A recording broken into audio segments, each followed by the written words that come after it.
प्यारे बच्चों ਅਸੀਂ ਅਭਿਆਸ 3.3 ਦੇ ਸਮਾਂਤਰ ਚਤੁਰਭੁਜ ਦੇ ਨਾਲ ਸੰਬੰਧਿਤ ਜਿਹੜੇ ਪ੍ਰਸ਼ਨ ਹਨ ਉਹਨਾਂ ਦੇ ਹੱਲ ਸਿੱਖਦੇ ਪਏ ਹਾਂ ਤੇ ਉਸੇ ਲੜੀ ਦੇ ਵਿੱਚ ਹੁਣ ਅਸੀਂ ਅਭਿਆਸ 3.3 ਦਾ ਸਵਾਲ ਨੰਬਰ 5ਵਾਂ ਕਰਾਂਗੇ ਤੇ ਬਹੁਤ ਹੀ ਇੰਪੋਰਟੈਂਟ ਸਵਾਲ ਹੈ ਸਾਡੇ ਕੋਲ ਅਸੀਂ ਇਸ ਨੂੰ ਹੱਲ ਕਰਾਂਗੇ।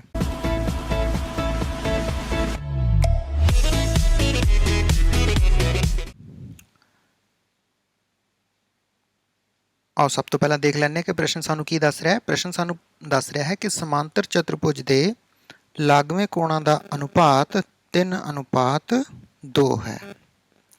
सानू इत्थों पता लग गया कि जिहड़ी गल हो रही है चतुर्भुज की वह एक समांतर चतुर्भुज की गल हो रही है तो उसके लागवें कोणों का अनुपात है 3:2 तो सानू कहा गया है कि समांतर चतुर्भुज के सारे कोणों का पता करो।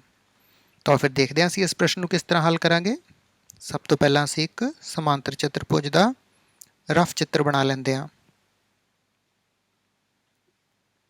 इस दे गुणां बारे असीं पढ़ चुके हैं। हुण सानू प्रश्न ने जो दस्सिया असीं उसनूं इस समांतर चतुर्भुज दे विच लगावांगे। सब तो पहला समांतर चतुर्भुज का नाम लिख लीए ABCD। तुसीं कोई भी नाम रख सकते हो। ਹੁਣ ਇੱਥੇ ਸਾਨੂੰ ਦੱਸਿਆ ਗਿਆ ਲਾਗਵੇਂ ਕੋਣਾਂ ਦਾ ਅਨੁਪਾਤ। ਤਾਂ ਲਾਗਵੇਂ ਕੋਣਾਂ ਦੀ ਪਛਾਣ ਸਾਨੂੰ ਸਾਰਿਆਂ ਨੂੰ ਹੈ ਕਿ ਕੋਣ A ਤੇ ਕੋਣ B ਲਾਗਵੇਂ ਕੋਣ ਹਨ। ਤਾਂ ਮੈਂ ਕੋਣ AB ਨੂੰ ਲਾਗਵੇਂ ਕੋਣ ਲੈ ਕੇ ਚੱਲਾਂਗਾ। ਸਾਨੂੰ ਪ੍ਰਸ਼ਨ ਨੇ ਦੱਸਿਆ ਕਿ ਇਹਨਾਂ ਦਾ ਅਨੁਪਾਤ 3:2 ਹੈ। ਦੇਖੋ ਬੱਚੋ ਜਦੋਂ ਵੀ ਅਨੁਪਾਤ ਵਾਲਾ ਪ੍ਰਸ਼ਨ ਹੋਵੇ ਤਾਂ ਅਸੀਂ ਕੀ ਕਰਦੇ ਹਾਂ, ਅਨੁਪਾਤ ਨੂੰ ਹਟਾ ਕੇ ਅਨੁਪਾਤਕ ਸੰਖਿਆਵਾਂ ਦੇ ਨਾਲ ਅਸੀਂ ਇੱਕ ਚਲ ਸੰਖਿਆ ਲਗਾ ਦਿੰਦੇ ਹਾਂ। ਤਾਂ ਲਾਗਵੇਂ ਕੋਣਾਂ ਦਾ ਅਨੁਪਾਤ 3:2 ਹੈ ਤਾਂ ਮੈਂ ਇਸ ਦੇ ਲਾਗਵੇਂ ਕੋਣਾਂ ਨੂੰ ਮੰਨ ਸਕਦਾ ਹਾਂ 3x ਅਤੇ 2x। ਇਹ ਸਭ ਤੋਂ ਇੰਪੋਰਟੈਂਟ ਪੁਆਇੰਟ ਹੈ ਇੱਥੇ ਸਮਝਣ ਵਾਲਾ ਕਿ ਜਿਹੜੇ ਲਾਗਵੇਂ ਕੋਣਾਂ ਦਾ ਅਨੁਪਾਤ ਸੀ ਮੈਂ ਅਨੁਪਾਤ ਨੂੰ ਹਟਾਉਣ ਲਈ ਆਪਣੇ ਕੋਲੋਂ ਇੱਕ ਚਲ ਸੰਖਿਆ ਲੈ ਲਈ, ਉਸ ਦੀ ਮੈਂ ਪਹਿਲੇ ਅਨੁਪਾਤਕ ਰਾਸ਼ੀ ਨਾਲ ਵੀ ਗੁਣਾ ਕਰ ਦਿੱਤੀ ਤੇ ਦੂਜੀ ਅਨੁਪਾਤਕ ਰਾਸ਼ੀ ਨਾਲ ਵੀ ਗੁਣਾ ਕਰ ਦਿੱਤੀ। ਤਾਂ ਅਸੀਂ ਮੰਨ ਲਿਆ ਕਿ ਇਸ ਦੇ ਜਿਹੜੇ ਲਾਗਵੇਂ ਕੋਣ ਹਨ ਉਹ 3x ਅਤੇ 2x ਹਨ। ਤਾਂ ਹੁਣ ਅਸੀਂ ਲਿਖਾਂਗੇ ਕਿ ਮੰਨ ਲਓ ਸਮਾਂਤਰ ਚਤੁਰਭੁਜ ABCD ਦੇ ਲਾਗਵੇਂ ਕੋਣ ਕੋਣ A ਬਰਾਬਰ 3x ਡਿਗਰੀ ਅਤੇ ਕੋਣ B ਇਹ ਸਾਡੇ ਕੋਲੇ ਹੋਏਗਾ 2x ਡਿਗਰੀ ਹਨ। ਕਿਉਂਕਿ ਜਿਹੜੀ ਸਾਨੂੰ ਪ੍ਰਸ਼ਨ ਨੇ ਸ਼ਰਤ ਦੱਸੀ ਸੀ ਕਿ ਕੋਣਾਂ ਦਾ ਅਨੁਪਾਤ 3:2 ਹੀ ਰਹਿਣਾ ਚਾਹੀਦਾ ਹੈ, ਇਸ ਕਰਕੇ ਅਸੀਂ ਇਹਨਾਂ ਨੂੰ 3x ਅਤੇ 2x ਹੀ ਮੰਨ ਸਕਦੇ ਹਾਂ। ਜੇ ਸਾਨੂੰ ਅਨੁਪਾਤ 4:3 ਦੱਸਿਆ ਹੁੰਦਾ ਤਾਂ ਅਸੀਂ ਇਹਨਾਂ ਨੂੰ 4x ਅਤੇ 3x ਲੈਂਦੇ। ਮੈਨੂੰ ਉਮੀਦ ਹੈ ਕਿ ਤੁਹਾਨੂੰ ਹੁਣ ਇਹ ਪੁਆਇੰਟ ਸਮਝ ਆ ਗਿਆ ਹੋਏਗਾ। ਤਾਂ ਬਸ ਫਿਰ ਜਦੋਂ ਸਾਨੂੰ ਲਾਗਵੇਂ ਕੋਣ ਪਤਾ ਲੱਗ ਗਏ ਤਾਂ ਸਾਡਾ ਅਗਲਾ ਕੰਮ ਕਿਹੜਾ ਹੁੰਦਾ ਹੈ, ਅਸੀਂ ਇਸ ਗੱਲ ਨੂੰ ਚੰਗੀ ਤਰ੍ਹਾਂ ਸਮਝ ਚੁੱਕੇ ਹਾਂ ਕਿ ਸਮਾਂਤਰ ਚਤੁਰਭੁਜ ਦੇ ਲਾਗਵੇਂ ਕੋਣਾਂ ਨੂੰ ਜਦੋਂ ਵੀ ਅਸੀਂ ਜੋੜ ਕਰਦੇ ਹਾਂ ਤੇ ਉੱਤਰ ਕਿੰਨਾ ਆਉਂਦਾ ਹੈ 180 ਡਿਗਰੀ। ਉਹ ਹਰੇਕ ਸਮਾਂਤਰ ਚਤੁਰਭੁਜ ਲਈ ਸੱਚ ਹੁੰਦਾ ਹੈ। ਤਾਂ ਅਸੀਂ ਫਿਰ ਇੱਥੇ ਕਹਾਂਗੇ ਇਹ ਤੇ ਵੀ ਲਾਗਵੇਂ ਕੋਣ ਹਨ ਨਾ, ਸਾਨੂੰ ਪ੍ਰਸ਼ਨ ਨੇ ਦੱਸਿਆ ਹੈ ਕਿ ਇਹ ਲਾਗਵੇਂ ਕੋਣ ਹਨ। ਤੇ ਹੁਣ ਜੇ ਕੋਣ A ਅਤੇ ਕੋਣ B ਲਾਗਵੇਂ ਕੋਣ ਹਨ ਤਾਂ ਦੋਨਾਂ ਦਾ ਜੋੜ ਕਿੰਨਾ ਹੋਏਗਾ, ਬਿਲਕੁਲ ਸਹੀ 180 ਡਿਗਰੀ। ਤਾਂ ਹੁਣ ਅਸੀਂ ਲਿਖਦੇ ਹਾਂ ਅਸੀਂ ਜਾਣਦੇ ਹਾਂ ਪ੍ਰਸ਼ਨ ਨੂੰ ਲਿਖਣ ਦੇ ਬੜੇ ਤਰੀਕੇ ਹੁੰਦੇ ਹਨ, ਤੁਸੀਂ ਕਿਸੇ ਤਰ੍ਹਾਂ ਵੀ ਆਪਣੀ ਗੱਲ ਨੂੰ ਕਹਿ ਸਕਦੇ ਹੋ। ਅਸੀਂ ਲਿਖ ਸਕਦੇ ਹਾਂ ਅਸੀਂ ਜਾਣਦੇ ਹਾਂ ਕਿ ਸਮਾਂਤਰ ਚਤੁਰਭੁਜ ਦੇ ਲਾਗਵੇਂ ਕੋਣਾਂ ਦਾ ਜੋੜ ਇਹ ਹੋਏਗਾ 180 ਡਿਗਰੀ। ਤਾਂ ਇੱਥੋਂ ਸਾਨੂੰ ਕੀ ਪਤਾ ਲੱਗਿਆ ਕਿ ਕੋਣ A ਪਲੱਸ ਕੋਣ B ਇਹਦੀ ਕੀਮਤ ਆਏਗੀ 180 ਡਿਗਰੀ। ਬਿਲਕੁਲ ਆਸਾਨ ਹੈ ਨਾ। ਹੁਣ ਕੋਣ A ਦੀ ਕੀਮਤ ਜਿਹੜੀ ਹੈ ਉਹ ਅਸੀਂ ਕੀ ਮੰਨੀ ਸੀ 3x ਡਿਗਰੀ। ਤਾਂ ਇੱਥੋਂ ਸਾਡੇ ਕੋਲ ਆ ਗਿਆ 3x ਡਿਗਰੀ ਪਲੱਸ B ਦੀ ਕੀਮਤ ਸਾਡੇ ਕੋਲ ਹੈ 2x ਡਿਗਰੀ। ਤਾਂ ਇਹ ਬਣਿਆ 3x degree plus 2x degree ਬਰਾਬਰ 180 ਡਿਗਰੀ। 3x ਤੇ 2x ਜਦੋਂ ਅਸੀਂ ਜੋੜਦੇ ਹਾਂ ਤਾਂ ਸਾਡੇ ਕੋਲੇ ਆਉਂਦੇ ਹਨ 5x ਡਿਗਰੀ। ਤਾਂ 5x ਡਿਗਰੀ ਸਾਡੇ ਕੋਲੇ ਆਏ 180 ਡਿਗਰੀ।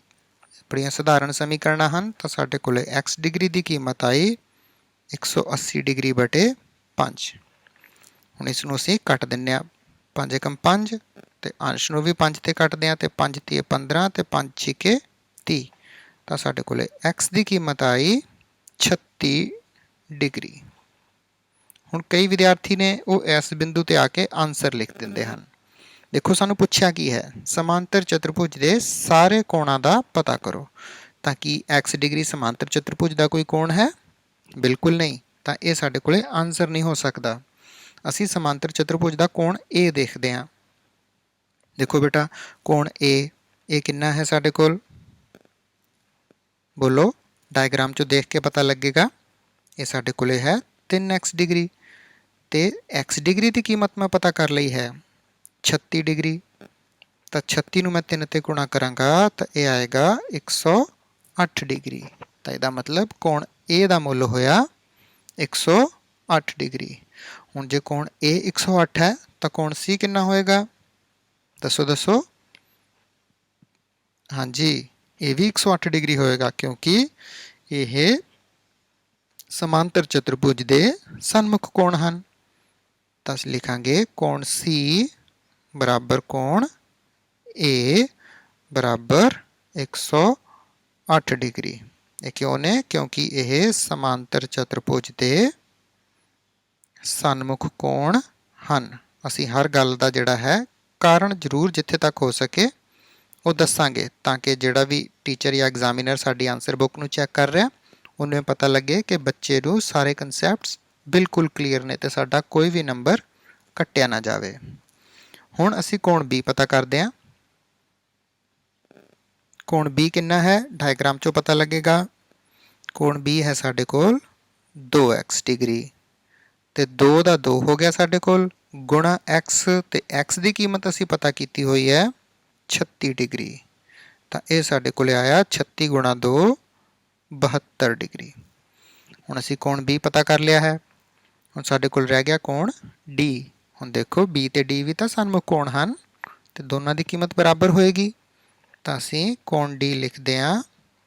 ਇਹ ਸਾਡੇ ਕੋਲ ਆਏਗਾ ਕੋਣ B ਦੇ ਬਰਾਬਰ ਤੇ B ਦੀ ਕੀਮਤ ਕਿੰਨੀ ਕੱਢੀ ਅਸੀਂ? 72 ਡਿਗਰੀ।